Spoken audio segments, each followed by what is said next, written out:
Hey, and welcome to the Journey Podcast, and thanks so much for taking just a little bit of extra time out of your week this week to join us as we continue to learn together how hearing other stories helps us to live a better story ourselves.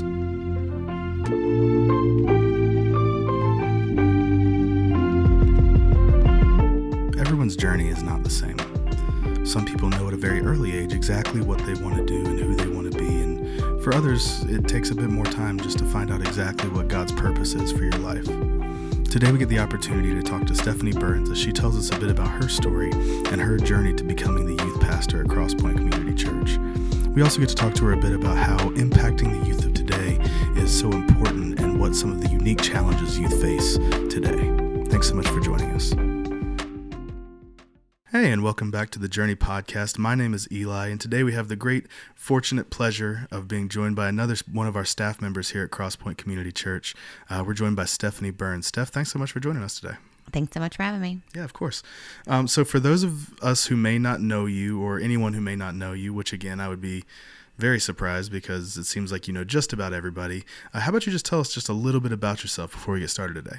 Yes. So I've lived in Maysville, Kentucky, basically my entire life. I'm married to Jason Burns, and we have two daughters together, Lexi and Layla. Lexi's in college, and Layla is a junior in high school. So Layla keeps us pretty busy. Yeah, and I saw you guys got a new dog recently. We just got Lady on Friday, and she definitely keeps us really busy. It's kind of like a newborn baby. I believe that. I don't know that we did that again. I can't believe it. As a proud dog parent to two dogs myself, I remember when they were puppies, and I simultaneously desperately want another dog while also realizing I don't know that I would be able to do that right now. It's a lot more than I think Jason and I realized that we were going to bargain for when we took on the new puppy with two other dogs and a cat. And listen, you know how big a fan I am of Jason, so if Jason is unsure, I trust him. He's right. He's one of my absolute favorites.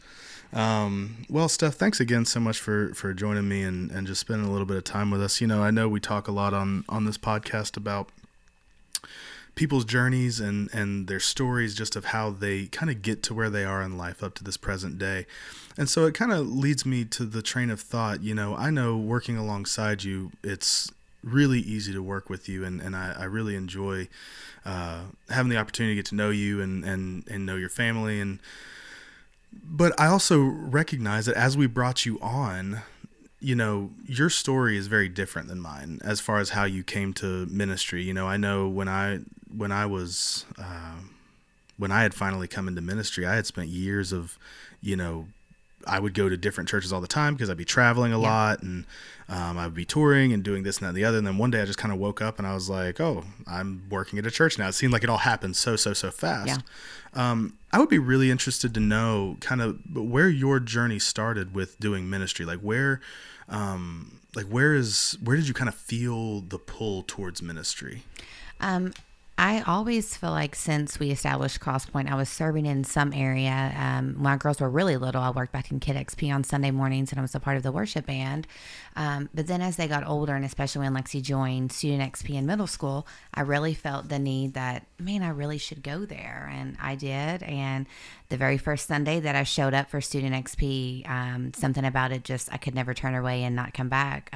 So it's been totally different because I became a volunteer, and then it wasn't until I was asked a couple years ago to step in and be the interim position for one of our youth pastors who had resigned at the time. And after that term was over, that the realization for me really took place that I felt my calling was more than to be just their youth leader, but to really serve for them all the time. So it really changed the trajectory of my life. For sure. And now when you say not just to be their youth leader, but to like really serve them and know them and draw close to them, because I know from the bit that we've talked about it, it feels like it was kind of a long time coming, and it was kind of a lot of hills and valleys definitely before really stepping into ministry and kind of taking on the position as it was offered to you here. So before we just get into that, just help me understand just a little bit what do you mean by like serving them and knowing them? Like, what does that mean to you? Working with the teens has completely changed my life. First and foremost, it's changed the way I parent my own two children. It's also even just changed me as a human. I always laugh when people ask me what I teach them because they've taught me basically everything. To be present in their life and to watch them go through not only hard times but rewarding times is a very inviting thing, and it really gives you a sense of complete joy that people will welcome you into their moments of their life, and especially moments that they're not willing to even welcome their own parents or siblings, their closest friends. But it also reminds me a lot of my younger self, because there's a lot of times in life when we're younger that we struggle to be honest with the people that we're the closest with, because we feel like we will disappoint them or we'll let them down, or rejection, or like any of that stuff. Yes, shame. So to just be that open person that can be a safe place for them to be able to just come to, communicate, and just be real and open about their feelings. I think a lot of people see young people as immature, which, don't get me wrong, they can be just the same as just the same as us adults. True, yeah. But I think sometimes they get the short end of the stick because they have a lot to bring to the table. They face a lot of the same things we face, just in a younger version, a younger self. And especially being a teenager this day versus myself 20 years ago, you couldn't pay me to go back to middle school or high school. Oh, no shot. Totally different. Absolutely no way. Totally different. You couldn't pay me. Like, I would pay you to not make me go back. Like, come on. You could not. The things that I listen to them experience now, I can't even fathom. Yeah. Because none of those were our worries when I was in high school. Absolutely. The things they struggle with, the burdens that they carry, the positions they've been put in that they didn't choose. It's really hard sometimes to wrap my head around it. Yeah. Well, and two, I mean, I think we're kind of like you said, we have this perception of youth today where it's like, okay, they're all immature. They all like, whatever. But, I think about it, and, I talked to Grant a lot. He was actually the last one on this podcast, but just about stuff that's going on and stuff that he's concerned with, and he's a good kid, who doesn't. But I think about like some of the people who don't have good homes. Like you said, they can't trust to talk to their parents, or they can't even trust to talk to their siblings or whatever. I mean, like you said, like we're talking about like.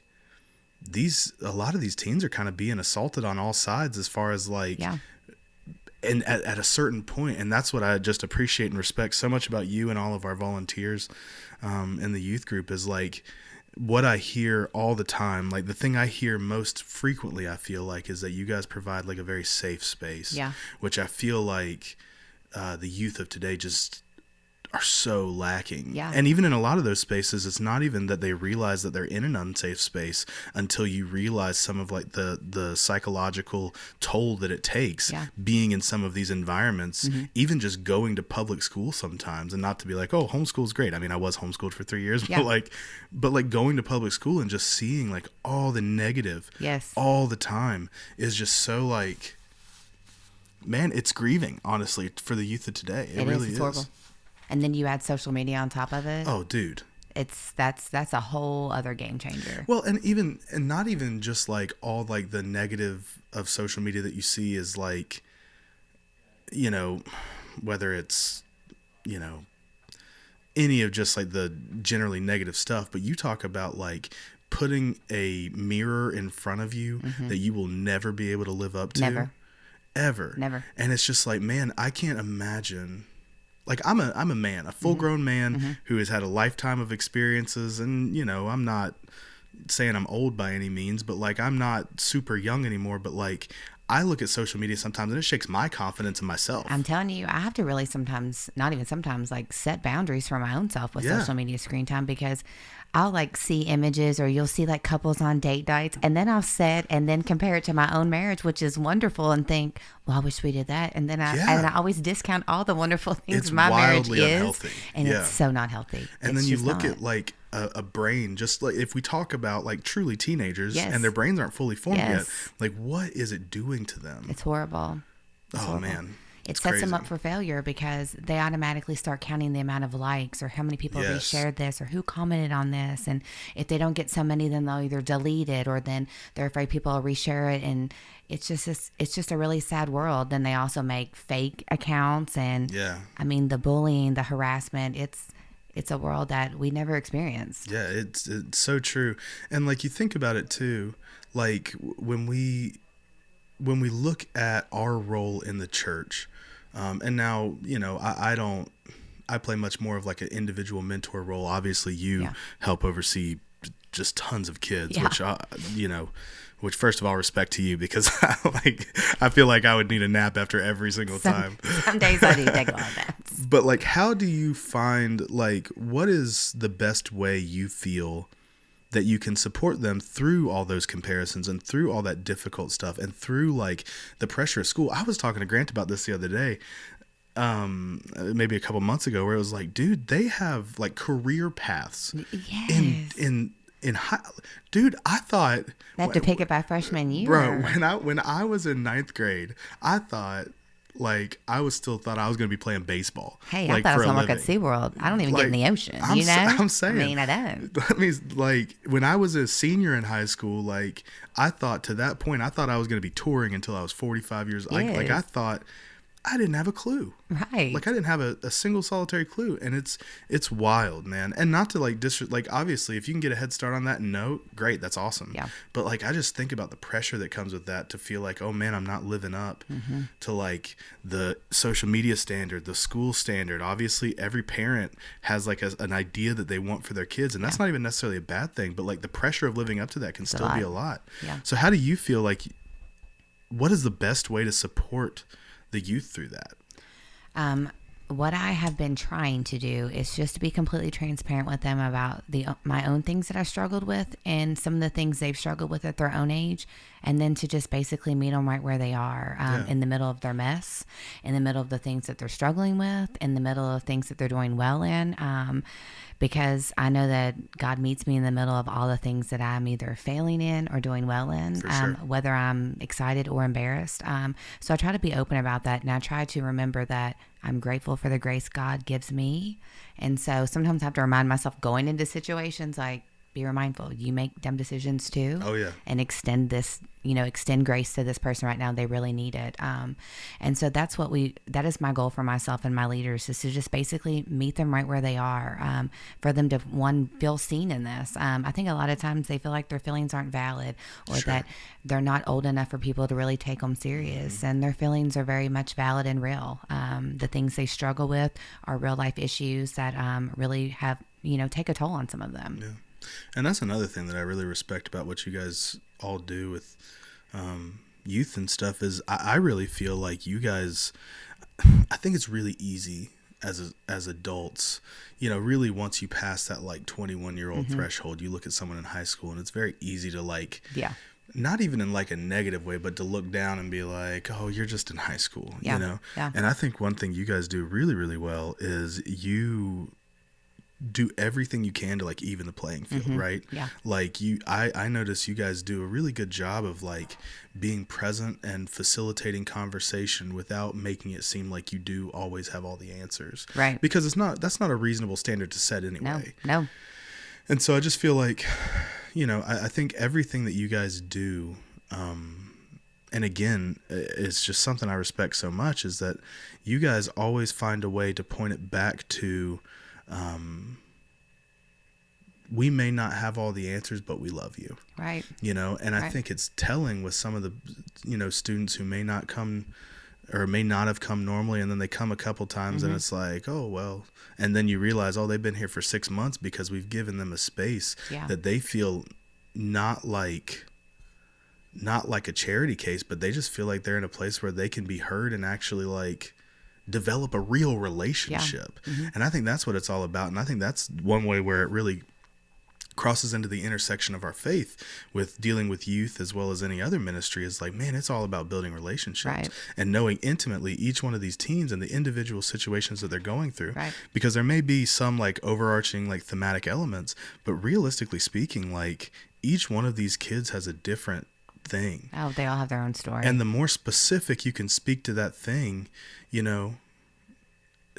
how much more does that mean to each individual? I mean, let's talk about adults. Yeah. I talk any of the people that I'm close to, whether it's a person here at church on Sunday that I had a conversation with about some stuff that I was dealing with stress wise, or whether it's one of my buddies back home in North Carolina or wherever it is, like just for someone to be able to speak to and see you fully. Yeah. I mean, gosh, and then knowing all the comparisons, how much more that must even mean to, the youth today. Yeah. So I want to circle back just briefly. I know we had talked about in your years leading up to now being in the role, which you said you've been doing this for 2 years here now?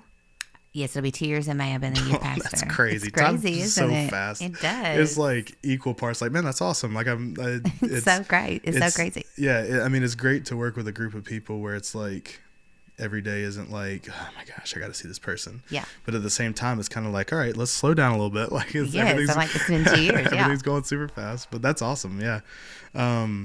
But like, what was it like? What were some of the hills and valleys like? Because I think we all step into our calling at different times. And I think it's great to say, oh, I'm 22 years old and I've stepped into my calling and I'm doing what I'm going to be doing for the rest of my life. And sure, some people get to do that, but that's really not usually the case. Right.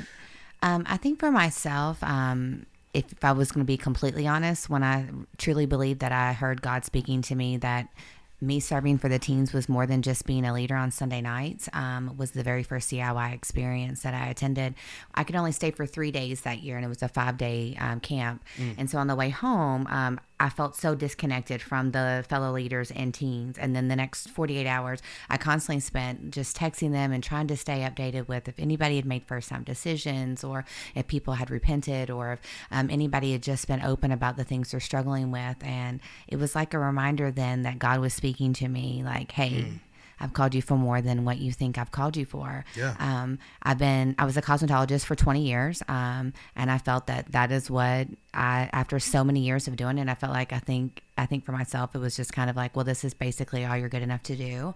And so I wrestled with my own voices that I heard in myself of not being enough, or I didn't feel like I was educated enough for this position. Yeah. And I felt that other people didn't think I was good enough to do this position. And so I allowed those outside voices to weigh out God until I really wrestled with it after the interim position. I thought to myself, no, I hear God saying this to me. Yeah, for sure. And so in 2022, I signed up for the course of study classes for the process of ordination with my local license. Yeah. And it's been a complete ride ever since. Let me tell you, it's definitely, I've had some definitely interesting classes. It was challenging at the very beginning, but I can hear God telling me throughout the whole process to continue to grow. Life is a growing process. And I think if we're not willing to want to grow every day, then what are we doing? Yeah, I 100% agree. How much more time do you have with your classes? I think if all goes to play, I think I should be available or up for consideration of ordination, not this summer, next summer. I think possibly Noah maybe this summer. Come on, let's go. I know. That's awesome. It's exciting. That's awesome. Well, I know we as a staff were so excited for you to join on just because your demeanor and, like I said, I mean, it's really nice to go to work with people who, and not to say, this is not saying anything about anyone who's ever worked here prior, but just like in speaking now in the immediate, just knowing that the people you're working with care as much as you do. Right. And knowing like, I know how much I care about our worship department. I know how much I care about, production and creating these environments that we can feel comfortable worshiping in and push us to worship more. Knowing you care equally or more about transforming the lives of the youth today is just awesome. So, when we talk about, you feeling that call and having to step away, what would you feel like? And now I know the something that I struggle with immensely as a worship leader is comparison. Yeah. I mean, it is, whether I look at another church's online stream and think like, oh man, they sound so much better, or like something I really, really struggle with is I see someone else singing and I'm just like, oh dude, like they just blow me out of the water, which is just so pointless to even approach. And I, like sitting here talking to you, it's like I can see how ridiculous it is to even think that way, because like what's the point? Whether I'm as good as them or not as good as them holds no gravity or weight to what I'm doing on a week-to-week basis Right. at our church. Right. But like you said, you kind of hear these voices. You did. Both of people who may not fully believe in you, or voices that you are just making up. Right. And I think that's something that I know I'm very guilty of. Yeah. Is I make up this lack of belief. I make up this and it's because of lack of confidence in something. I typically can be pretty confident in what I do, but it's easy to get your confidence shaken. Anyway, all that to say, how did you ultimately kind of combat that? At a certain point you said, no, I am hearing God's voice. How did you kind of drown some of those other voices out, which is something that has to be done over and over and over again, not just a one-time thing. Yeah. How'd you do that? It was a lot of wrestling with conversations with God, with myself, because especially when I really knew, I hear God saying this, no matter what anybody else says. And then I thought, I hope people don't think I'm crazy when I'd had that conversation, especially when I have those conversations with Jason, because he would look at me like, okay, sure, we're gonna do this, and then he probably was thinking, I have no idea what she's doing. But I spent a lot of time in just being quiet and listening to God and having conversations with him and putting myself in the availability to actually be available to hear him say to me, this is what I need you to do. Stepping away from cosmetology was a hard decision, because it was a comfort that I knew, well, I've done this for 20 years, so I know how to do it now. I have it down pat. I could have done it with my eyes closed. But talk about a leap of faith. It took a lot of trust that God was going to provide. Yeah. And it's been definitely, he has definitely provided more than what I even realized he was going to provide. For sure. And I think something that's so hard to do in that situation is to that's what they always say is that's where faith comes into play, right? Yeah. Because faith is believing for the things we don't see. Yeah. You know what I mean? And so I know I struggle with that a lot. Even to this day, with decisions that I have to make, just being well, I don't know what's going to happen. Definitely. If I do this thing, then it's going to shake everything up, and I don't know what to do with that. And but at a certain point, you just got to jump, you do. And at a certain point, and I know it's hard, and I know it's so easy to say just jump, just do it. But when there's real life ramifications of okay, in your case, all right, we're losing some income here. We're doing this, we're doing that, the other, am I going to once my feet are actually fully in it, am I going to be enough to really help these youth? Yes. But I think what's so awesome is when you combine faith with work ethic, and you say, you know what, even if I'm not good enough yet, I'll become good. I'll work at it. Yeah. And as God guides me and as I follow his lead, I'm going to put myself in a position to where I can help any and everyone to the best of my ability, or I am going to lead worship to the best of my ability, or I'm going to, counsel people to the best, whatever it is that God is shifting us to. It's and not even just in ministry, in anything, right? How can I impact God more in this new workplace that I'm going into? Whether, if you go to work at a pharmacy, how do I help impact this pharmacy for the kingdom of Christ? I think as we reshift our perspective, and we pair that faith of God, I know you're going to provide for me. Now show me how to do more for you. Yeah. Right.